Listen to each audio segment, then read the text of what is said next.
recidivante y generalmente se asocia a alergia respiratoria.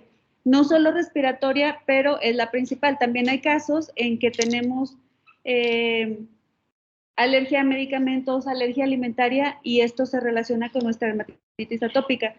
Hicieron en una cohorte de 2.270 niños, donde ya había sido la dermatitis atópica confirmada, si cumplían criterios diagnósticos, y casi el 66% de todos tenían una forma adicional de esta atopia, ya sea asma o rinitis alérgica, es decir, las respiratorias las más frecuentes, en el tercer año de vida. Acuérdense que estos datos son importantes para ustedes porque cuando estamos en la consulta, los pacientes tienen este tipo de preguntas, es decir, ¿y se le va a quitar?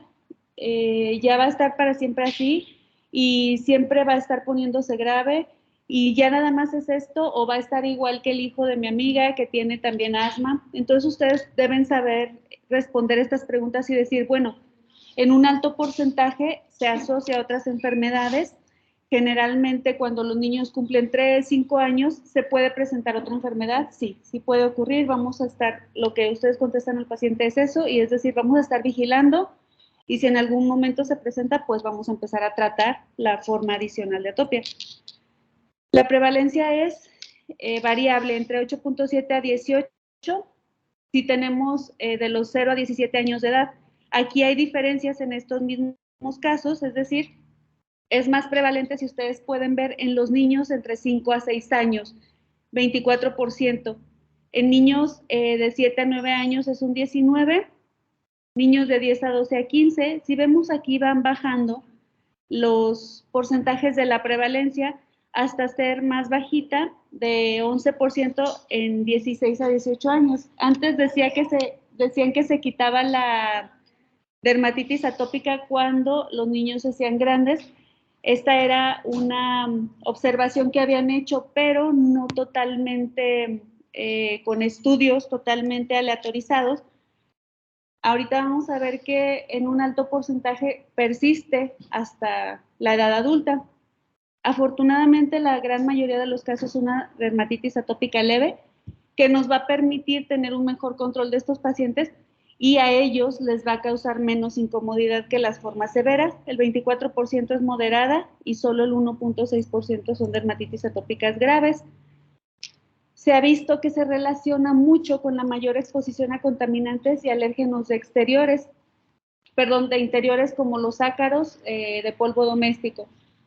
Hay una disminución cuando los niños son alimentados con leche materna, y aquí sería bueno tener un aumento de la conciencia sobre la dermatitis atópica.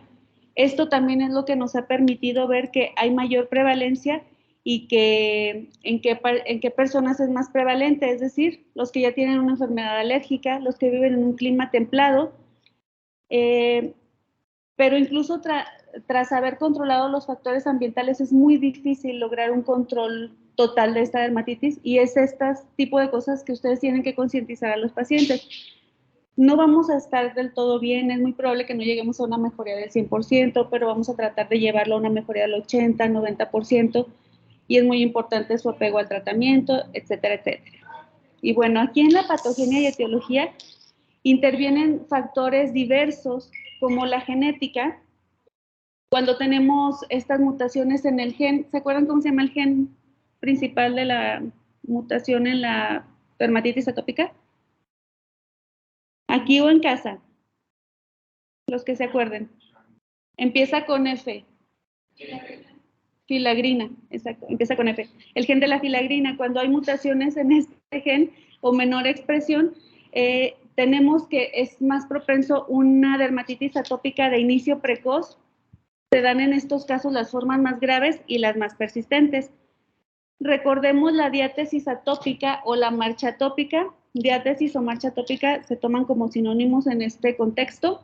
Y bueno, como habíamos dicho, entre más asma o rinoconjuntivitis, pues es mayor el riesgo o el inicio precoz de una dermatitis atópica. De hecho, si se acuerdan, en la marcha atópica, ¿qué venía primero? ¿El asma o la dermatitis atópica? En la marcha atópica viene primero la dermatitis atópica, luego el asma, luego la rinitis, las alergias, la rinitis, primero, el asma queda hasta el último lugar. Entonces es por eso que les va a tocar ver bebecitos muy pequeños ya con la dermatitis atópica. Bueno, si dejamos en la historia natural esta enfermedad, suele manifestarse en la primera infancia y, como les decía, más del 50% van a continuar teniéndola en la edad adulta. Entonces todavía existe mucho la creencia, incluso entre médicos que estudiaron antes, que no se han actualizado en este tema, que te van a decir, pero se va a quitar cuando él crezca. Hay que tener presente que puede ser en la mitad, o sea, existe un 50% y un 50% de probabilidad que se le quite o le continúe hasta la edad adulta. Y bueno, es muy importante el papel de la barrera epidérmica normal. Ahorita es lo que les decía, que van a poder recordar un poquito más de lo que vieron en Derma. Acuérdense que una parte fundamental de esto es la mayor pérdida epidérmica de agua. Es decir, tienen un aumento en la concentración de enzimas proteolíticas que nos impiden que esta barrera sea una barrera adecuada, y hay mayor permeabilidad a diversos agentes alérgenos o antigénicos, y con esto se rompe la barrera cutánea, y esto nos ocasiona una pérdida constante de agua. Y aquí pasa que las uniones estrechas o las gap junctions, que están ubicadas debajo del estrato córneo, si se fijan en esta imagen, bueno, vemos cómo estamos constantemente todos expuestos a alérgenos, a microorganismos, a diferentes contaminantes, a diferentes irritantes.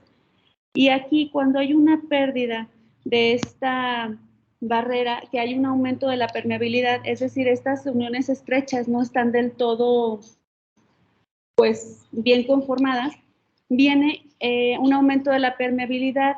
Estos microorganismos, estos antígenos, alérgenos, etcétera, o contaminantes, pasan directamente hasta las capas más profundas de la piel, causando una respuesta inmunitaria disfuncional, con la liberación de mediadores inflamatorios, citocinas. Acuérdense de TH2, siempre la TH2 es la respuesta alérgica, con sus interleucinas 4 y 13, y también hay una respuesta, una combinación con la respuesta adaptativa y la innata. Entonces aquí se ha visto que las proteínas reducidas, como la claudina 1 y la claudina 23, son las que provocan que se exprese de menos el gen de la filagrina, o que se empiecen a romper estas uniones estrechas.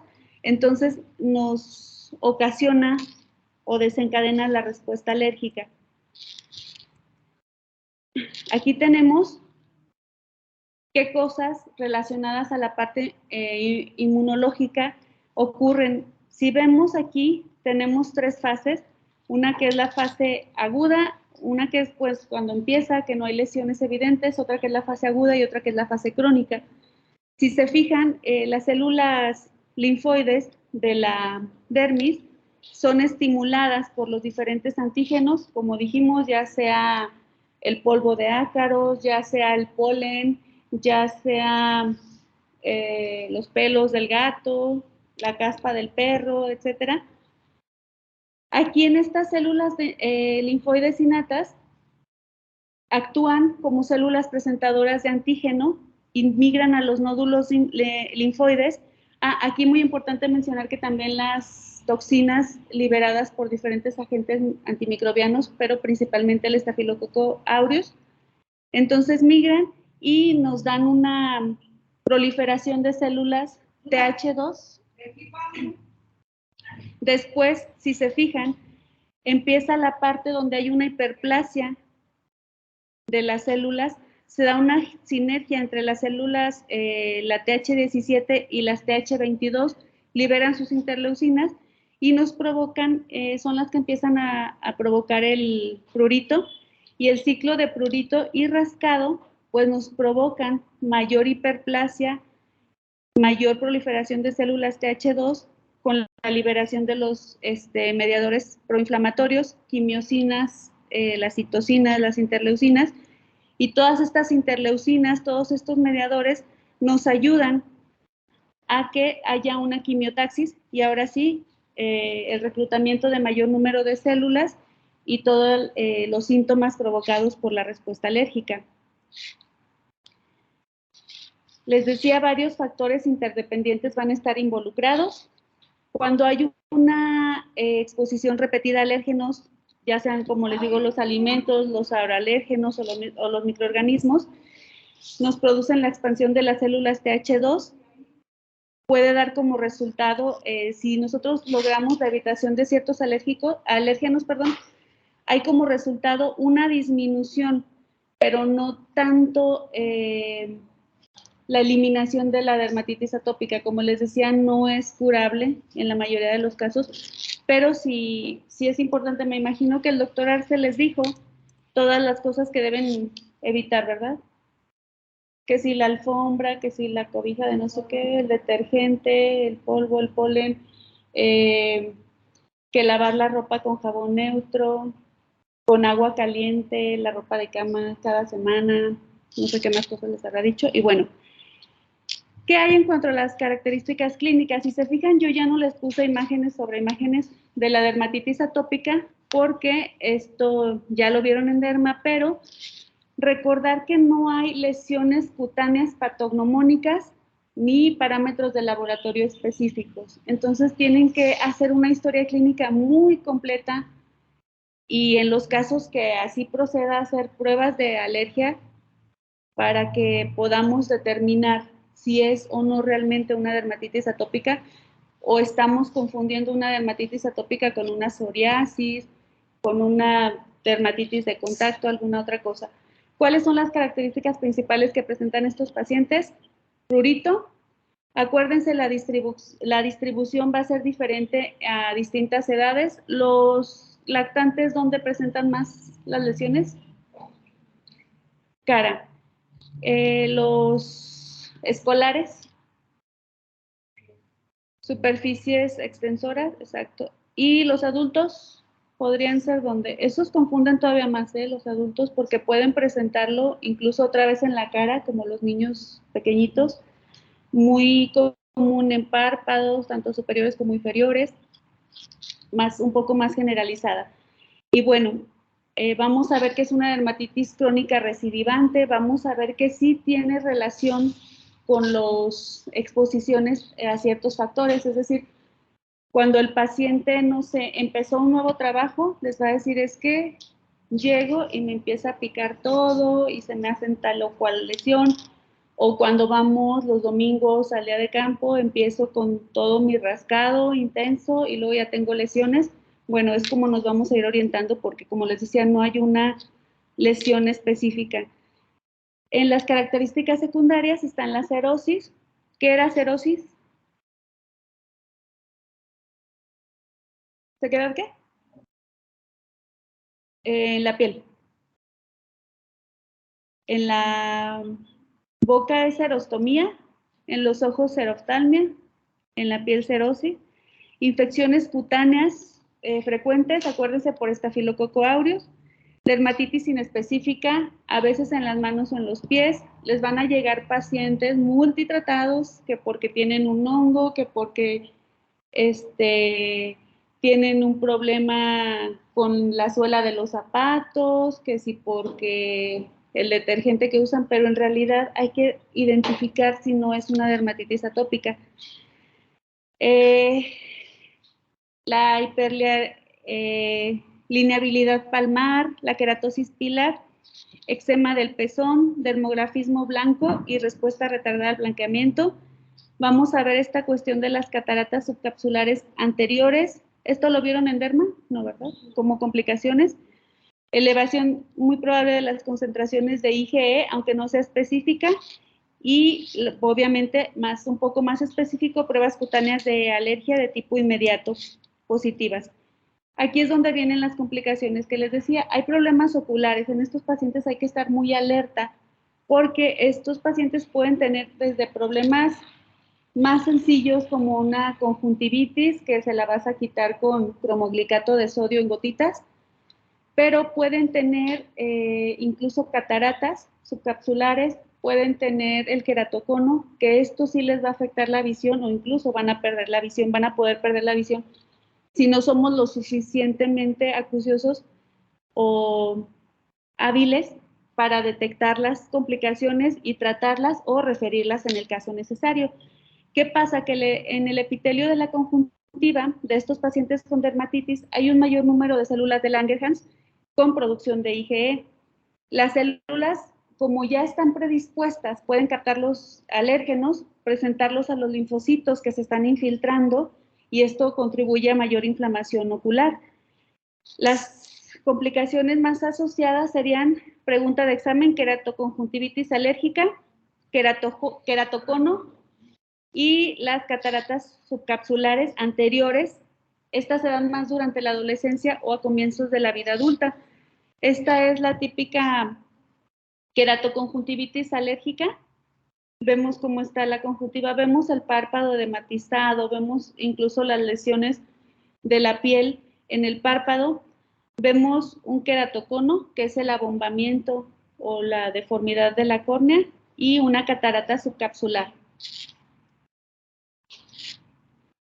Otra complicación frecuente es la dermatitis en las manos. Como les decía, estos pacientes, y es más en los adultos, están con su dermatitis, van a un médico, van a otro, les recetan una cosa, les recetan otra, que si es el hongo, que si te doy ketoconazol, que si te doy la loratadina tomada, que si ponte los guantes, pero lo que realmente pasa es una dermatitis atópica, pero esta manifestación no es tan específica. Entonces, acuérdense, en el contexto de todo es cuando ustedes van a decir, ah, bueno, pues es que si él tiene una dermatitis atópica, tiene una rinitis alérgica, no voy a decir que tiene una dermatitis de contacto o que tiene hongos. Tiene estas lesiones en las manos desde hace 3 años, pues no puedo decir que tiene hongos o no puedo decir que le está haciendo daño la crema que se está poniendo, que ya cambió 5 veces de crema. No, es asociado a la dermatitis atópica, ¿sale? Las infecciones, estos pacientes, cuando no los tratamos adecuadamente, tienen mayor susceptibilidad a infección o colonización por varios microorganismos, desde Staphylococcus aureus hasta herpes simple, molusco, virus del papiloma humano. Por eso es importante el control, porque acuérdense que tienen una disrupción en su barrera dérmica y por esto los hace más susceptibles a que cualquier microorganismo oportunista pueda entrar. ¿Qué ha pasado con los alérgenos en la dermatitis atópica? Como les decía, 80-85% de los pacientes con dermatitis tienen concentraciones elevadas de IgE sérica.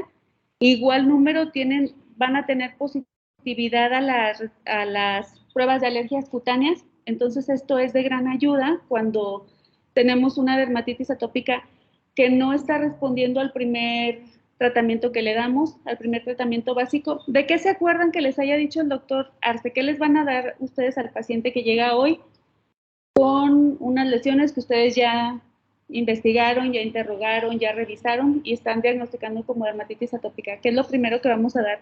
En casa les toca, ¿qué les vamos a dar?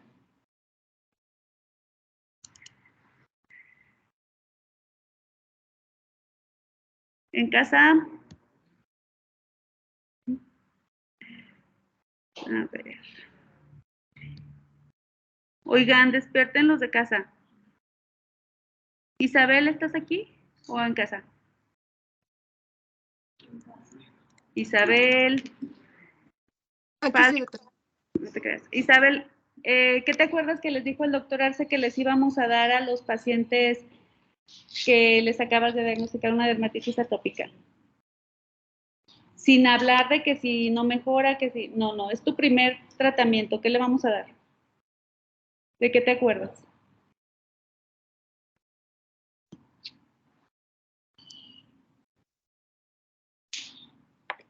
La verdad no me acuerdo, doctora. Muy bien. ¿Quedan los dermatólogos?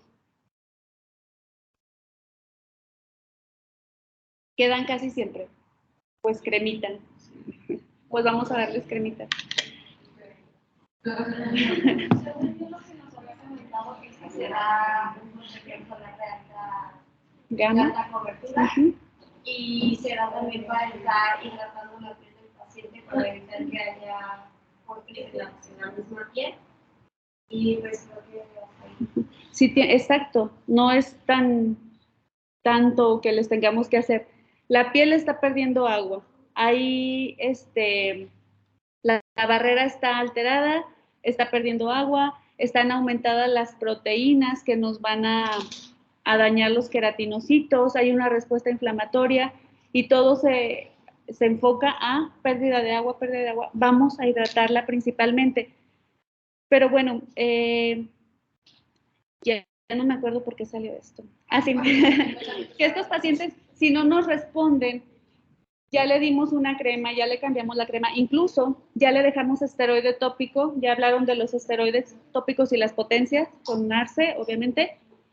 Ya le dimos esteroide tópico y no me está respondiendo bien, la mayoría del tiempo está súper mal, todo el tiempo tiene rascado intenso, tiene lesiones agudas y ya tiene también las subagudas juntas y las crónicas.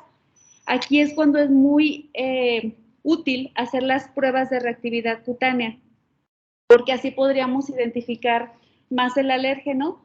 No es como que sea un solo alérgeno y no va a ser como que se lo podamos evitar del todo, pero si encontramos 1 o 2 o 3 que podamos evitar, con esto nos va a ayudar a que mejore muchísimo. Es importante que sepan que 1/3 de los lactantes y niños pequeños van a presentar una reactividad que sea relevante a un alérgeno alimentario. Es decir, si les hacen pruebas a los niños de alergias alimentarias, van a salir alérgicos como a 10 alimentos, pero les vamos a prohibir 10 alimentos o 15 alimentos. No, nos vamos a estar enfocando en los alimentos que son más alergénicos por sí, que era cacahuate, maíz, fresa, soya, chocolate, leche. Hay que empezar a quitar uno por uno, pero para poder ayudarle al bebé y no dejarlos desnutridos a los niños. Ya más adelante vamos a ver las alergias alimentarias, vamos a ver cuáles alimentos sí, cuáles alimentos no, en qué etapas introducirlos de acuerdo a cada bebé.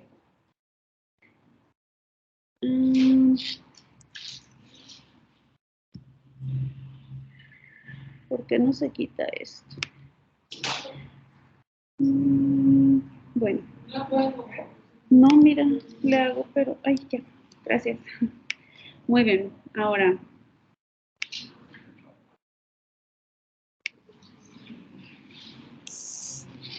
A ver, alguien aquí que tenga mucho sueño, que nos vea qué pasa con las anomalías inmunorreguladoras en la dermatitis atópica. ¿Quién? A ver, Fernando, ¿tienes tu compu prendida? No. ¿Hola? Es que no veo. Ponte a leer eso, por favor. Concretizando. ¿No tienes tu compu en serio? Es que no la vas a leer desde acá, ¿o sí? Ah, bueno, sí. Sí, vamos.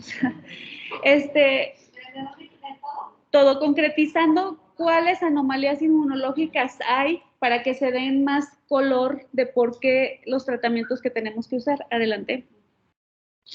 Ah, pero pon tu... Sí, ya puse mi... Ahí voy. A ver, dale ahí a ver si... Bueno, las anomalías inmunorreguladoras en la dermatitis atópica consisten en el aumento de la síntesis de IgE, aumento de la concentración de IgE específica contra múltiples alérgenos, incluidos alimentos, aeroalérgenos, microorganismos y enterotoxinas, aumento de la expresión de CD23 en los linfocitos B y monocitos, aumento de la expresión superficial de esa serie, ¿cómo se dice? El receptor Fc de alta afinidad en las células presentadoras de antígenos en la piel.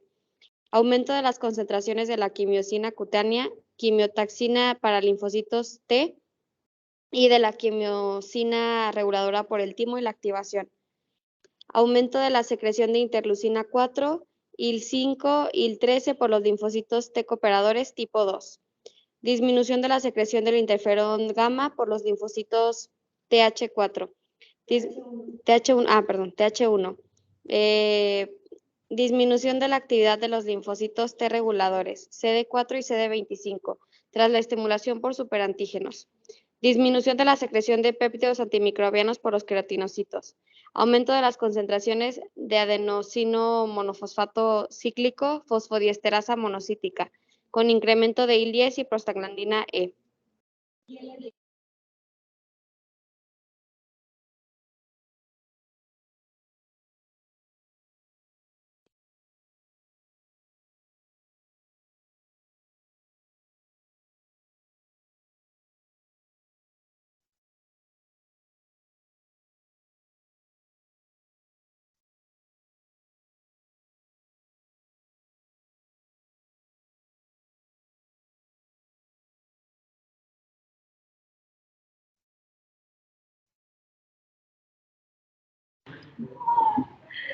Listo. Bueno, viendo las anomalías inmunológicas que ocurren, entendemos por qué todas las manifestaciones clínicas y vamos a entender el tratamiento que hay que dar.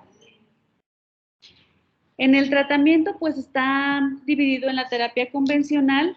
Entonces, ¿qué vamos a hacer? Dijimos evitar los irritantes, detergentes, etcétera, evitar los alérgenos que sepamos, la educación del paciente. Acuérdense decirles, no se te va a quitar por completo. Si tú te pones los emolientes un día sí y 3 días no, y si te digo que te los pongas 4 veces al día y nada más te los pones 2, no se te va a quitar, no vas a ver mejoría.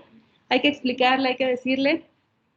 Los factores psicosociales, se ha visto que estos pacientes a mayor estrés empiezan con mayor rascado y el mayor rascado pues les produce mayor estrés y es un círculo vicioso, entonces hay que controlar los factores psicosociales, la hidratación de la piel como ya dijimos, los hidratantes y oclusivos y los corticosteroides. Aquí tienen una tabla que ya la deben de tener también de derma, donde están por grupo, es decir, el 1 es el más débil o el más fuerte, de mayor potencia o de menor potencia. ¿Quién se acuerda?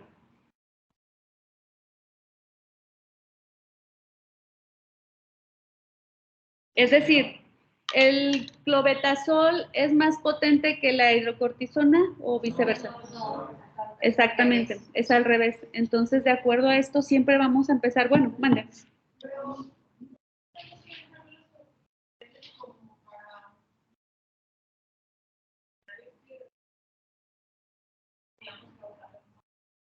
¿Que podrían qué? Exacto. Aquí nos preguntan que si los corticosteroides se usan de primera instancia o en cuándo los usamos y cómo los usamos. Bueno, depende. Si tienes una dermatitis atópica muy intensa, muy exacerbada, como esas imágenes que les mostró el doctor Arce, que están muy generalizadas o que de plano está la piel totalmente eczematosa, que el paciente tiene muchísimo prurito, podríamos dar ciclos cortos de corticosteroides de baja potencia, empezando. Si el paciente no responde, tendríamos que brincar a potencias altas. Y lo mismo, la educación del paciente es decirle,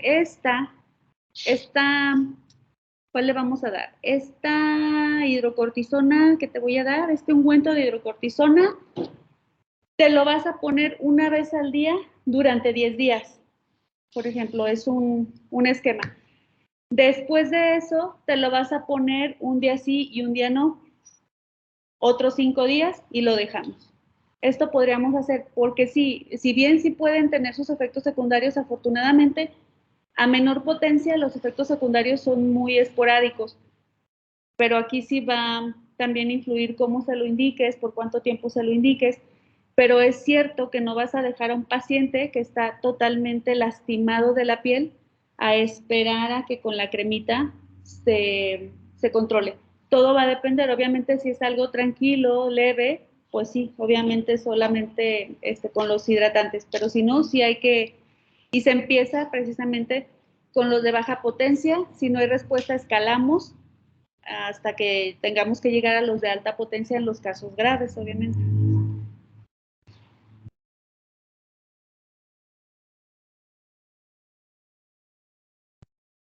Ahora, los inhibidores tópicos de la calcineurina, ¿se les viene alguno a la mente? Acabó el tiempo. Tacrolimus, pimecrolimus, estos igual, ya vienen todos estos inhibidores de la fosfodiesterasa, la terapia de envoltura húmeda. ¿Sí les dijo el doctor cómo era? La terapia de envoltura húmeda. Bueno, sí, que es para vendas. Mojas un platito, lo que sea, como si fuera también una quemadura y se pone como si fuera un vendaje. Exacto. Se mantiene para mantener la piel húmeda. Y la otra es que, ya sea que te metas a bañar o mojes la parte afectada, pongas vaselina antes de que se seque o el emoliente que hayan elegido y después coloquen como el vendaje. Esta es la terapia de envoltura húmeda. Terapia antiinfecciosa, obviamente, si hay una colonización por estafilococo o por algún hongo que se haya metido o algún virus de herpes. Y los antipruriginosos van a ser básicos, pero estos de arriba, los inhibidores tópicos de la calcineurina y los de la fosfodiesterasa 4, los vamos a dejar como segunda línea. Es decir, un paciente que ya no me respondió con el esteroide o que tengo que estarle dando esteroide de muy alta potencia para que esté controlado, mejor me cambio a un inhibidor tópico de la calcineurina, el tacrolimus, por ejemplo, y este me va a dar menos efectos secundarios y se ha visto que tiene muchísimo efecto y antes se decía que te podía predisponer a linfomas. Afortunadamente ya se ha visto que no. Lo puedes usar por largos periodos, 10 años, y no pasa nada. Y en niños a partir de 2 años, eso sí, con los pequeñitos lactantes no. ¿Mande? Ya sabemos que tiene como un dermatitis atópica, pero todavía no desarrolla como tal una enfermedad, pero sabemos que ahí está dermatitis atópica es un proceso que tenga infecciones vitales. No se podría dar como, o bueno, no sé, algún tratamiento profiláctico. Mira, pon tu micrófono. Déjame apagar el mío para que te escuchen en casa. ¿Mande? Ajá, ¿estás conectada? Ah, bueno, no. Nos preguntan que si pueden dar algún profiláctico para esto. Igual, va a depender. Es muy probable que las toxinas del Staphylococcus aureus sean los que están perpetuando la respuesta inflamatoria de la piel. Y si ves que hay un paciente que no tiene lesiones evidentes de que esté cursando con un proceso infeccioso activo, pero no te mejora con nada, uno de tus tratamientos podría ser exactamente la profilaxis para Staphylococcus aureus, o más bien, más que profilaxis, dar un ciclo de tratamiento, 7 días de amoxicilina, 10 días de amoxicilina. Para estos pacientes que dices, no mejora, ya le di todo, me mejora 2 días y otra vez, ahí el causante sí pueden ser las toxinas del staph. Entonces sí cabe la posibilidad, pero no generalizado a todos los pacientes. Y bueno, cuando estamos ante una dermatitis de difícil manejo, ya les van a tocar verlos. Hay algunos pacientes que tenemos que hospitalizar para hacerles las pruebas en un ambiente hospitalario porque se pueden poner mal. El dupilumab es un inhibidor de los receptores de interleucina 4. Si nosotros inhibimos interleucina 4, pues detenemos la respuesta alérgica, disminuimos la producción de linfocitos TH2 y con esto pueden ayudar, pero estos son para casos ya de difícil manejo porque todavía no tienen diferentes efectos secundarios, pues fototerapia y fotoquimioterapia. Los inmunosupresores sistémicos, metotrexato, azatioprina, podríamos llegar a requerirlos en casos muy, muy resistentes. Estos ya le tocan al alergólogo, no se estresen, pero sí es importante que sepan que hay más. No que le digan, no, pues ya no se te quita, adiós. No, pues así no funciona. Hay que ofrecerle todo al paciente. Y en casos seleccionados igual de sensibilizar alérgenos, es decir, como cuando eres alérgico a la penicilina y te tienen que dar penicilina, te internas en un hospital y el alergólogo te empieza a dar dosis chiquitas de penicilina y estamos alerta por si te da una reacción anafiláctica, así, la desensibilización a los alérgenos que no podamos controlar.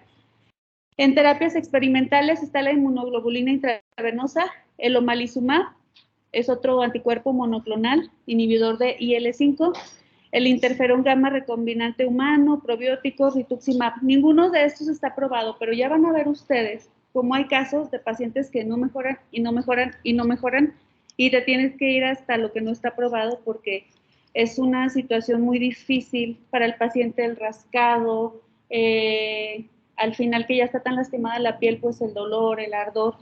Entonces, para estos casos que no mejoran, pues hay que probar estas experimentales, ¿sale? Y con esto terminamos por hoy la dermatitis atópica. Nos veremos mañana. Hoy les subo la parte de su examen. Son muy sencillitos, casos clínicos, eso sí, resueltos a mano, por favor. No van a tardar. Los pueden resolver a mano y subirlos, que sería más fácil para calificar. ¿Para el miércoles? No, qué descaro, como que si podemos moverlo un poquitín. ¿Por qué? ¿Qué hay? Es que tenemos examen de cardio. ¿Y qué? Pues se considera para el siguiente miércoles. Pero es que ya tenemos que entregar calificaciones. ¿Cuántos casos son? Son 2 casos clínicos y un ejercicio de dar. Yo creo que no les toma más de 1 hora. Pero sí los tenemos que dar ya porque las calificaciones. O para el viernes que podamos para... ¿Cuándo es su examen de cardio? Para poder estudiar el jueves y... Ok. dar una repasada esta semana. Para el viernes, se los voy subiendo, entonces queda para el viernes sin falta. El que no lo suba, pues no tiene calificación de examen. Al contrario, nos vemos mañana.